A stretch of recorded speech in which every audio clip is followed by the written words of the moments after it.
Assalamualaikum warahmatullahi wabarakatuh. Selamat pagi anak-anak. Bagaimana kabar kalian? Alhamdulillah, luar biasa. Allahu Akbar. Seperti biasanya, agar kalian lebih semangat belajarnya, ayo nyanyi dulu. Kita semua anak-anak Indonesia, generasi penerus bangsa. Giat sekolah, tugas kita yang utama, serta taat ibadah sesuai agama. Ayo kawan, belajar simak guru, mengajar biar pintar, kelak jadi orang besar. Praktik tentram di kelas, fokus dan jangan malas. Kalau malas nanti bisa tinggal kelas. Gapai cita-cita, selalu berdoa berusaha, pantang putus asa. Sayang teman-teman, juga negara hormat guru, seperti orang tua.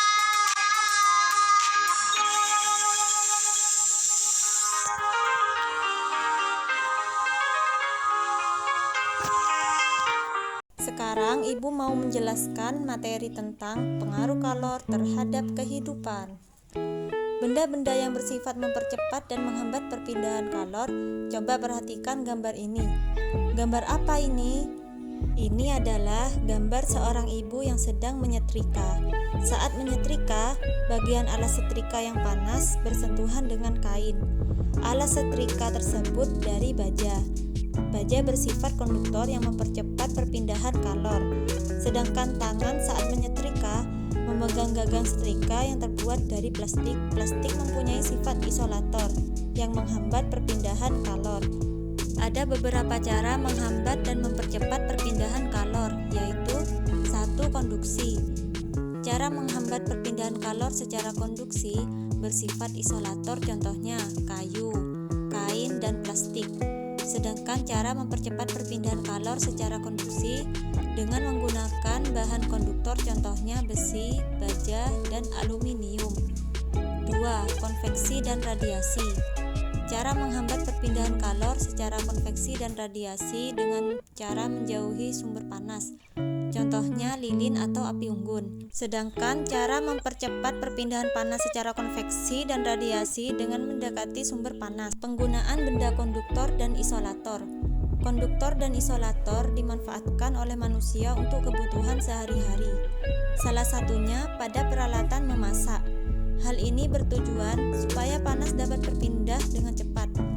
Benda-benda yang termasuk konduktor misalnya panci, teflon, wajan, cerek, dan kompor listrik. Benda-benda yang termasuk isolator terbuat dari plastik, karet, kain, kayu, atau keramik.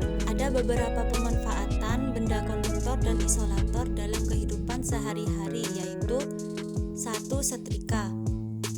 Setrika sering digunakan untuk merapikan pakaian. Bagian dasar setrika terbuat dari logam yang bersifat konduktor, sehingga dapat menghantarkan panas yang dialirkan oleh listrik. 2. Panci. Panci terbuat dari bahan logam. Bagian dasar panci akan menghantarkan panas ke makanan yang dimasak. 3. Kompor listrik. Kompor listrik adalah alat yang digunakan untuk memasak. Bahan konduktor pada alat ini terdapat pada lilitan kawat yang melingkar di dalam kompor. Ketika bahan ini memperoleh panas dari sumbernya yaitu listrik, lilitan kawat akan menjadi panas. Panas inilah yang digunakan untuk memasak. Sementara itu, bagian di luar lilitan kawat hingga tombol pemutar terbuat dari bahan isolator. 4. Sendok sayur. Sendok sayur digunakan untuk mengaduk sayur ketika sedang dimasak. Bagian bawah sendok sayur menggunakan bahan konduktor, sedangkan bagian pegangan menggunakan bahan plastik atau kayu, supaya tangan tidak terasa panas saat mengaduk. 5. Jaket dan selimut. Jaket dan selimut merupakan bahan isolator. Jaket dan selimut akan menahan panas tubuh untuk keluar, sehingga tubuh akan tetap terasa hangat. Dengan demikian, dapat disimpulkan bahwa benda-benda dengan bahan konduktor dan isolator banyak dimanfaatkan dalam peralatan sehari-hari. Itulah pemanfaatan benda konduktor dan isolator dalam kehidupan sehari-hari. Nah, sekarang kalian kerjakan latihan soal ini. Inilah pembelajaran interaktif yang saya sampaikan. Semoga bermanfaat. Wassalamualaikum warahmatullahi wabarakatuh.